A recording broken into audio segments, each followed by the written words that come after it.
जय श्री कृष्णा।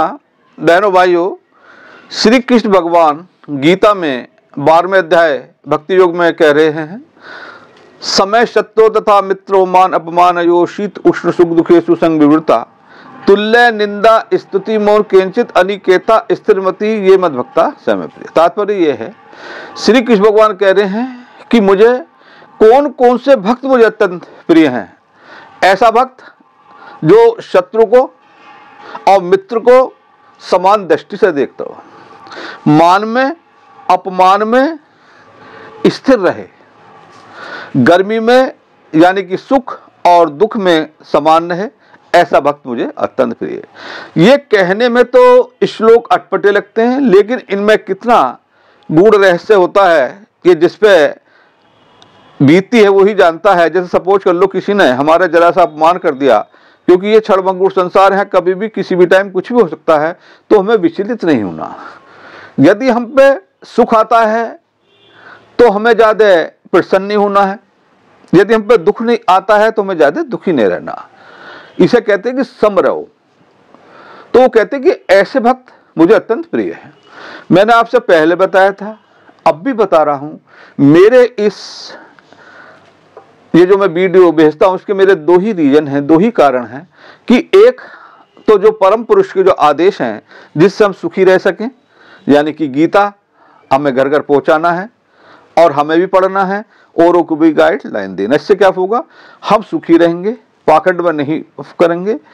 मनुष्य के 4 ही पुरुषार्थ होते हैं, धर्म अर्थ काम मोक्ष। इसमें इतने इतने रहस्य हैं। यदि हमें धन चाहिए तो हम कैसे करें पूजा, हमें यदि और चीज चाहिए तो कैसे करें, ये मैं थोड़ा संक्षेप में बता देता हूं। जब आप इसे पढ़ोगे तो आप देखोगे कि हमारा तो एक नया जीवन हो गया। मैं 35 साल से गीता पढ़ता हूं भगवान के आशीर्वाद से, तो लेकिन मुझे जब भी मैं पढ़ता हूं मुझे नई चीजें मिलती है, न्यू चीजें मिलती हैं। दूसरा मेरा क्या है कि हमारा जो है वेदांग, जिसे ज्योतिष कहते हैं, इसका सही ज्ञान पहुंचाना। आपने देखा कोई इतनी मेहनत नहीं करता। मैंने आपसे पहले कहा था, अब भी कह रहा हूं, मैं 80 वीडियो के माध्यम से आपको पहले नियम सिखाऊंगा, फिर आप देखेंगे कि उन्हीं नियमों को लगा के आप किसी की कुंडली में, अपनी कुंडली में, परिवार की कुंडली में लगाएंगे तो आपको 101% आपको फलित मिलेगा। हमेशा ध्यान रखो, ज्योतिषाचार्य को हमेशा कुछ ना कुछ दक्षिणा दो। मैं ये नहीं कह रहा कितना दो, और यदि आप कल को भगवान एक अच्छा एस्ट्रोलॉजर बना देता है तो आप दक्षिणा अवश्य लें। ये शास्त्रों में लिखा हुआ, मंत्रहीनम दक्षिणाहीनम। उससे फायदा क्या होगा, हमें कोई भी विद्या हमें ये विद्या ये लुप्त नहीं करनी है। हमारे जो बुजुर्ग हैं, हमारे जो अर्थशास्त्री, ऐसा ही कहूंगा मैं, तो वो कहते हैं कि जिस काम पर अर्थ नहीं होता, अर्थ मीन्स पैसा नहीं होता, वो कार्य लुप्त हो जाता। तो धन अवश्य लो, यदि आप कहीं जाते हैं तो धन अवश्य दो। आज मैं वर्णन करूंगा, जैसे मैंने बताया था कि कुंडली के 12 भाव होते हैं, 33 डिग्री के होते हैं, और 16 संस्कार में कुंडली हर चीज में बोलने में अपने सक्षम होती है। आज हम चर्चा करेंगे सप्तम भाव, स्पाउस भाव, यानी कि जीवन साथी के विषय में। ऋषि पाराशर जी कहते हैं कि देश पात्र काल के हिसाब को हमेशा ध्यान रखें, नई नई रिसर्च करें। ये मैं वो नियम बता रहा हूं जो कि 100% लगते हैं।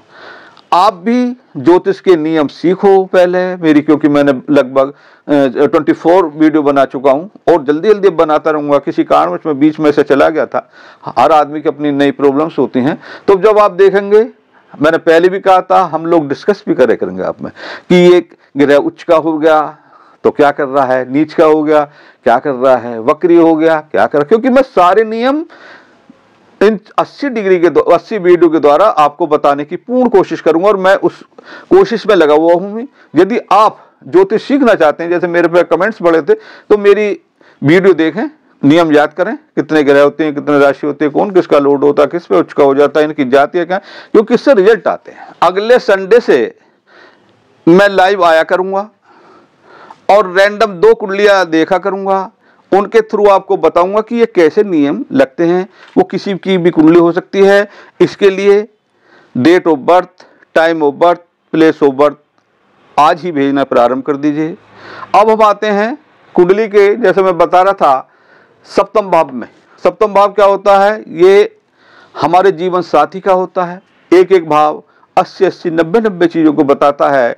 जैसे इस भाव से हम साझेदारी भी देखते हैं, हम अपने जीवन साथी को भी देखते हैं। ये मैंने कुछ पॉइंट लिखे हैं कि देखिए हम आज किस किस चीज में चर्चा करेंगे।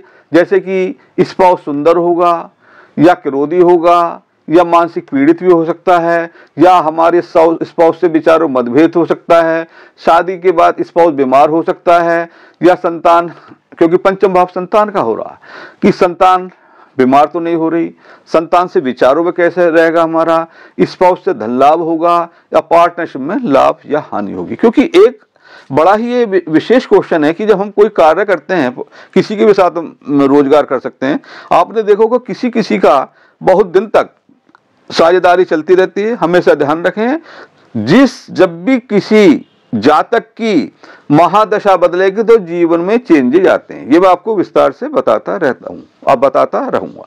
अब जैसे ये फार्मूले वो हैं जो अनुभव से भी हैं, ऋषि पाराशर जी भी कहते हैं, और ये 101% लगते हैं। अब जैसे इसे कहते हैं साझेदारी का, इसे कहते हैं लाइफ पार्टनर का।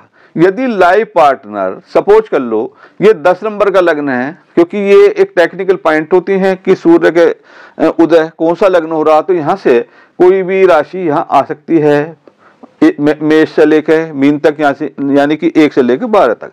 यदि सपोज कर लो ये मैंने आज कुंडली बनाई है 9 फरवरी 2025, इसका मैंने भर दिया ये टाइम, क्योंकि कुंडली में 3 चीज आवश्यकता होती है, date of birth, time of birth, place of birth. ये मैंने 7 बजे की कुंडली बनाई है और प्लेस है इसका दिल्ली। तो जब उदय हो रहा था 10 नंबर का लग्न, 10 नंबर का लग्न यानी कि मकर लग्न, हमने वही भर दी 10 11 12, फिर नीचे आना 1 2 3 4 5 6 7 8 9। तो अब इसका जो स्पाउस भाव का स्वामी है, जो यानी कि हमारे पार्टनर का, लाइफ पार्टनर का जो स्वामी है चंद्रमा, यदि चंद्रमा किसी कारणवश 6 हाउस में चला गया तो इसके 2 फैक्टर होंगे, या तो स्पाउस बीमार होगा और या स्पाउस से विचारों में मतभेद हो जाएगा। इसी तरीके से अब हम करते हैं कि सुंदर होगा या नॉर्मल होगा। मैंने आपको बताया था 9 ग्रहों में से 2 ग्रह छोड़ दो, राहु केतु, फिर जो बच जाते हैं जैसे शुक्र है, सूर्य है, चंद्र है, मंगल है, बृहस्पति है, शनि है, बुध। हमने जब ज्योतिष सीखना प्रारंभ करा था, हमने याद करे थे कि शुक्र सुंदर ग्रह है, उसकी 2 और 7 राशियां हैं, मीन में उच्च के हो जाते हैं। फिर हमने वो देखने में कैसा, शुक्र देखने में सुंदर है। सूर्य कैसा, सूर्य देखने में क्रूर है, जिस भाव में जाता है उस भाव को खत्म करने की कोशिश करता है। मैंने फॉर एग्जाम्पल बताया था कि जैसे कि 1000 वाट का बल्ब 10 बाई 10 के कमरे में रख दो तो कितना तेज हो जाएगा, मतलब कि वो उस कमरे में और चीज दिख नहीं रही। इसी तरह से सूर्य जिस भाव को बैठता 3 6 11 को छोड़कर उस भाव को पीड़ित कर देता। तो सप्तम भाव में यदि सपोज कर लो सूर्य महाराज बैठ जाते हैं तो स्पाउस कैसा होगा, विरोधी होगा, अपनी अपनी चलाने की आदत होगी और सेपरेशन का भय बना रहेगा। ये मैं नियम वही बता रहा हूं जो ऋषि पाराशर जी बता रहे हैं और जो लगते हैं। अच्छा, अब आते हैं हम शुक्र सूरज चंद्रमा। चंद्रमा कैसा, चंद्रमा मजबूत कैसे होता है, पक्ष बली के अनुसार। देखें मेरे वीडियो में, अगर चंद्रमा शुभ बैठा पक्ष बल के अनुसार हो रहा, कोई भी राशि हो, A to Z, तो जातक का स्पाउस सुंदर होगा, अच्छे विचारों वाला होगा, हमेशा वो प्रसन्न रहेगा, आपका आदर करेगा, धर्मान होगा। अब आते हैं हम मंगल में। शुक्र का बता हो गया, सूर्य हो गया, चंद्रमा हो गया। मंगल कैसा देखने में, मंगल गुस्सैल है, क्रूर है, आंखें लाल हैं, गर्म दल का आदमी है, जो कि मिलिट्री के लिए, फोर्स के लिए आवश्यक होता। लेकिन यदि मंगल सप्तम भाव में बैठ गया तो आपका स्पाउस डेफिनेट, एक तो मांगली तो हो गए, वो खत्म हुआ ना हुआ वो अलग का चैप्टर है, तो जातक का स्पाउस अवश्य ही क्रोधी होगा, अंडर प्रेशर नहीं रहेगा। केवल हम स्पाउस की बात कर रहे हैं। अब आ जाते हैं राहु, राहु भी ले लेते हैं। राहु यदि सप्तम भाव में आ जाता है, कहते हैं कि हम जब किसी भी भाव का एक्सप्लेनेशन करते हैं तो हम देखते हैं कि क्या भाव राहु केतु के एक्सिस तो नहीं आ गया। यदि हम राहु केतु के एक्सिस में आ जाता है तो वो भाव बिगड़ जाता, डाउन हो जाता। यदि राहु सप्तम भाव में आ गया और राहु महादशा, अंतरदशा, प्रत्यांतर दशा में जब भी आएगा तो स्पाउस को ब्लैक मैजिक का भय बन जाएगा। यानी कि कैसा, जिसे हम जादू कहते हैं, टोना कहते हैं, टोटका कहते हैं, सिर में दर्द हो गया, और ऐसा रोग हो जाता है स्पाउस को जो डॉक्टर नहीं पहचान पाते। इनका फायदा क्या होता है, हम जो कर्म क्रिया है उन्हें भोगने हैं, जब उनके दान करते हैं तो उनका मार्जन हो जाता है। अब आते हैं बृहस्पति। यदि यहाँ किसी कारणवश बृहस्पति बैठ जाता है तो बृहस्पति कैसा, जो हमने एक्सप्लेन किया था, क्योंकि हमने जो नियम सीखे हैं उन्हें ही तो मिलाना है नियमों को। बृहस्पति कैसा है, विद्वान है, पढ़ा लिखा है, धार्मिक है, सबको अच्छी सलाह देता। बृहस्पति भी आदत है, उसकी हैबिट है। अब वैसे भी केंद्र में तो 1, 4, 7, 10 में तो अच्छी फल देते हैं। तो जातक का यही स्पाउस होगा, विद्वान होगा, पढ़ा लिखा होगा, धार्मिक होगा, चरित्रवान होगा। अब आते हैं शनि। यदि यहां शनि बैठ जाता तो शनि कैसा है, देखने में तो सुंदर है नहीं, वो वैसे धीमी गति का प्लैनेट है और कृष्ण भक्त है, कर्मों के वो दाता है, मतलब जैसे कर्म होते उसके फल देते। शनि अगर सप्तम भाव में किसी कारण बैठ जाता है तो जातक का स्पाउस ज्यादा सुंदर नहीं होगा। लग्न में क्योंकि दृष्टि आ जाती है, शनि ऐसा मानो कि जहां देख रहे हैं उस पाप को बिगाड़ने की कोशिश करते हैं, लेकिन हम चर्चा कर रहे हैं सप्तम भाव की। यदि केतु बैठ जाता किसी कारणवश, केतु क्या है, केतु एक धोखा है, कोई राहु केतु के एक्सिस में आ गया तो हमें स्पाउस के द्वारा, हमारे जीवन साथी के द्वारा हमें धोखा मिल सकता है, उसको चोट लग सकती है। यदि हम वैसी लाइफ में हमें पार्टनरशिप वाली में तो हमारा पार्टनर नुकसान कर सकता है। केतु हो गया, शुक्र हो गया, सूर्य हो गया, चंद्र हो गया, मंगल हो गया, राहु हो गया, बृहस्पति हो गया। अब आते हैं बुध पे। बुध कैसा है, बुध एक चालाक ग्रह है, व्यापारी ग्रह है, देखने में सुंदर है, फास्ट मूवमेंट है, बुद्धिजीवी है, यंग दिखता।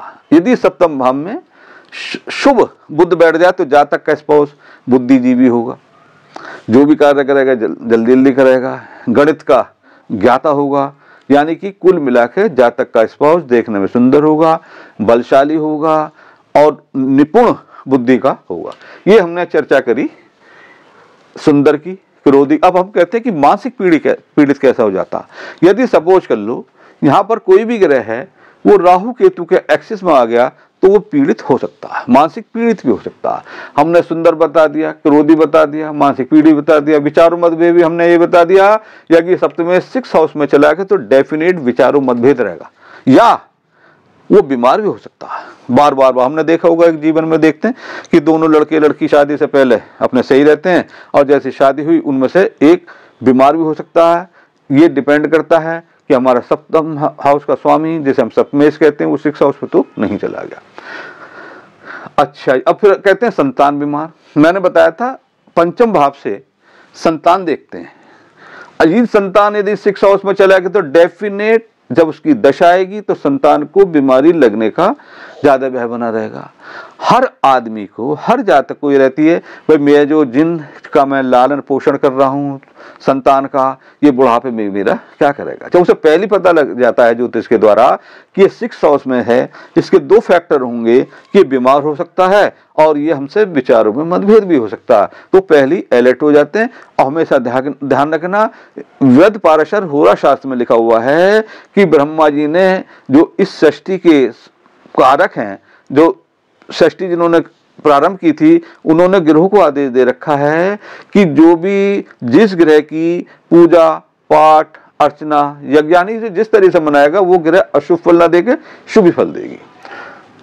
संतान से शत्रुता होगी, स्पाउस से धन लाभ। अब बहुत से कहते कि हमें कैसे पता लगे कि हमें स्पाउस से धन प्राप्त होगा या हम पार्टनरशिप कार्य करेंगे तो हमें कैसा होगा। यदि सप्तमेश किसी कारणवश धन भाव में बैठ जाए, मैं कह रहा हूं चाहे कितनी शत्रु राशि बैठ जाए, ऊंच के हो जाए, नीच के हो जाए, तो स्पाउस के द्वारा धन प्राप्त होगा। या हम ये भी कह सकते हैं कि हमें जो हम साझेदारी में काम करेंगे उससे हमें धन प्राप्त होगा। फिर मैं लिखा पार्टनरशिप में लाभ या हानि। यदि यहाँ का पार्टनर 6 हाउस में चला गया तो हमारे विचार मतभेद हो जाएगा, हमारे नुकसान हो जाएगा। तो ये मैंने ये वर्णन करा। मैं आपको एक बात बता दूं कि मैं जो कदम उठाया है मैंने कि मैं आपको ज्योतिष सीखना सिखा रहा हूँ, वो ज्योतिष को वीडियो के द्वारा नियम के अंतर्गत सिखाना चाहता हूँ, उसकी कोशिश कर रहा हूँ। आप नियम सीखें पहले कि मैंने सारी वीडियो के द्वारा बताया प्रारंभ से कि मैंने कैसे एक सर्किल होता है उसे 12 भाग विभाग करते हैं। फिर मैं आपको सूर्य कुंडली में, चंद्र कुंडली में, वर्गों में भी जाएंगे। लेकिन यदि मैं आपको अभी से हिला दूंगा, आप कहेंगे भाई ज्योतिष तो एक बवाल है, वाकई में बवाल है। लेकिन जब कहते हैं किसी गुरु की कृपा हो जाती है, ईश्वर हमारे कृपा बरसाने लगते हैं, तो ये वेदांग है, वेदों का अंग है, तो हमें शिक्षा प्राप्त हो जाएगी। हम इससे अपना ही भला नहीं करेंगे, हम इससे समाज का करेंगे, जिससे कि ये विद्या हमेशा अमर रहे। जैसे मैं तो एक बात हमेशा कहता रहता हूं कि जैसे हम ज्योतिष को देखते हैं तो हमें अपनी कुंडली भी दिखानी आनी चाहिए। आज का जो नवयुवक है, यदि वो किसी ज्योतिषाचार्य के पास बैठ जाएगा, कुछ क्वेश्चन नहीं करेगा, बिफोर 35 ईयर्स 30 साल पहले मैं देखता था, जब भी कोई माँ बाप किसी एस्ट्रोलॉजर के पास जाते थे, वो पूछते थे कि इसके पाए कैसे हैं, ये मांगलिक तो नहीं है, इसकी ये मामा पक्ष को कैसा है, आज कोई पता ही नहीं है। तो ये बिल्कुल शुद्ध ज्ञान मैं आपके द्वारा, आपके द्वारा मैं चाहता हूं ये विकास हो। मिलते रहेंगे ऐसी वीडियोस के साथ। जय श्री कृष्ण भगवान की।